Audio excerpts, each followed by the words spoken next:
So, why is the Dream SMP famous? I mean, there's clearly like lots of complicated reasons why. And just dumb luck is gonna play a large part in this kind of thing, you know. Some things just manage to like hit the dot, right? It just managed to hit the bullseye, and it's exactly what people are looking for.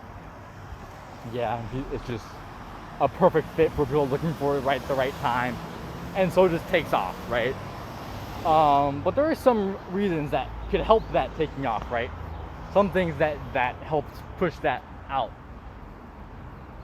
So there's some reasons we can point to, and then the rest is just dumb luck, right? So the first reason is Dream. Dream was already famous by the time the Dream SMP started, when he started Dream SMP, right? He was famous already. He had been doing his manhunts, and he'd really exploded on YouTube, and I don't think he streams much on, does he stream on Twitch? I don't even know. He doesn't do it for the Dream SMP. He doesn't stream the Dream SMP, I know that. At least not that much. But does he stream his manhunts? I'm not a big Dream fan. But I know that Dream was famous before he started Dream SMP. So it had that going. When he started the SMP, even before the roleplay began, the SMP took off, right? Because Dream was in it, had Dream's name. Yeah? Marketing.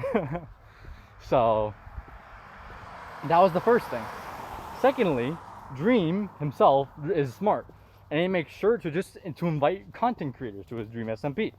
So every single person on the SMP is a content creator. So no matter, like, there's somebody there that he's like inviting a whole bunch of different audiences into the same space, right? Which is super cool. So, and it's kind of like what Marvel did, right? So a lot of people watching Marvel might not care for Iron Man. Like, who's Iron Man? But then they see Captain America and they go, oh wow, you know. So that's what superhero things do, I think. Although if you're interested in superheroes as a whole, you're probably interested in all of them. Yeah, but I don't know.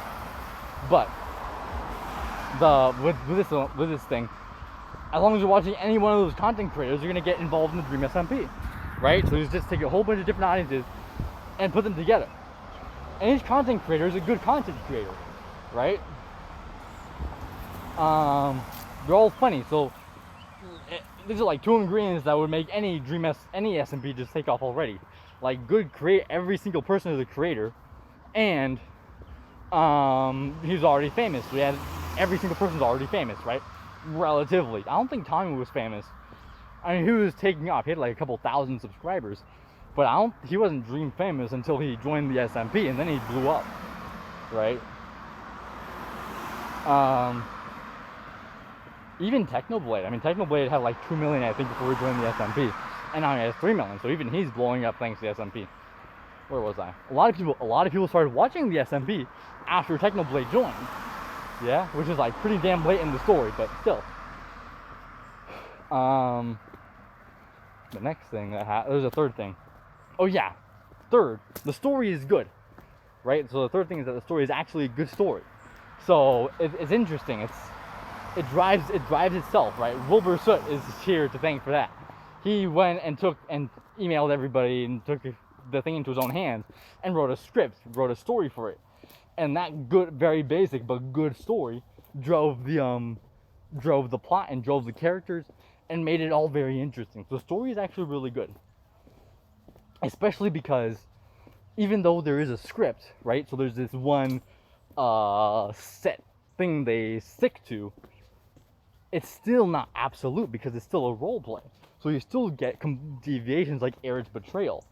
Eric's betrayal was completely unplanned. He did it on his own, right? So Wilbur had no clue. Who's actually completely surprised by this, and Eric. And so these kind of things that it's a set story, but it's still not set in stone. There will be changes that can't be predicted. Tubbo's murder, like when Technoblade murdered Tubbo, Wilbur hadn't planned that. And that's the cool thing about it, right? Wilbur will set up to an event, but then he won't plan for the event. He might plan some major thing in the event, but the most important thing he does is he makes sure that the role play will take over, right? So he says, okay, this is your role, this is your goal, this is your goal, you all have your own goal, and then you're gonna each go pursue your own goal, and we'll see how that turns out. And that's the reason I think, like, after Wilbur Soot stopped being the planner for the SMP, the story began to kind of nosedive. I think it was still pretty good. It was still not bad, but it wasn't as good as before. So there was some bits where, like Technoblade's trial and execution, it felt very roleplay heavy.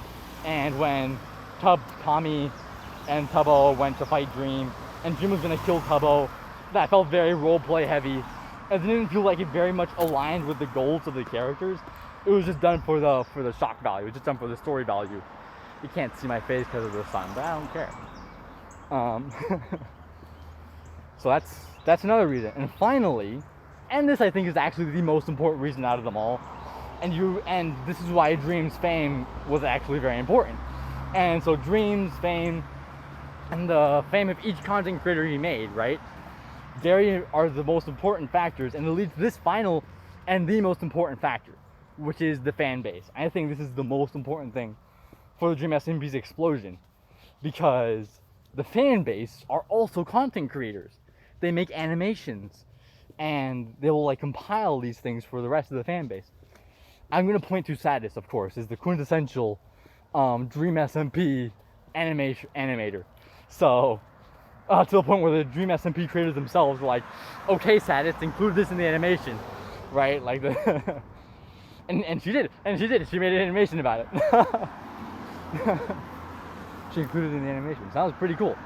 And so these content creators, which will take what happens in this block game, which can look kind of awkward and weird for a lot of people, and transfer it into something we can recognize, right? They will like translate it into a more human and more, dynamic expressions, to the point that it looks much better. And I think Sadist is the best. Well, there's so many animators on YouTube and who make like these fan animations of the Dream SMP. It's great. And so that's the final reason, I think, and that gets it out to a much larger audience.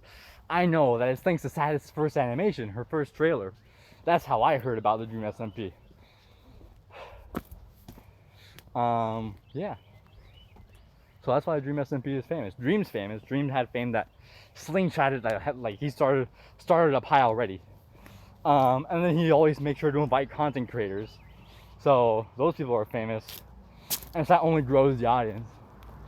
And then the story is good, right? And finally, the fan base itself is a propaganda machine. And they will create all the fan art necessary to get it out to everybody in the world. And that's why Dream SMP is famous. Thank you for coming to my TED Talk. You know, I have 4 subscribers right now, which means that there are, and one of them is my little brother. So, 3 people think my content is worthy of subscription, which is pretty cool. It's interesting to think that there are 3 people who think that my ramblings are of worth. Please comment though, I like comments. I like to respond to things. I'd probably respond to it, maybe. I don't know. See ya.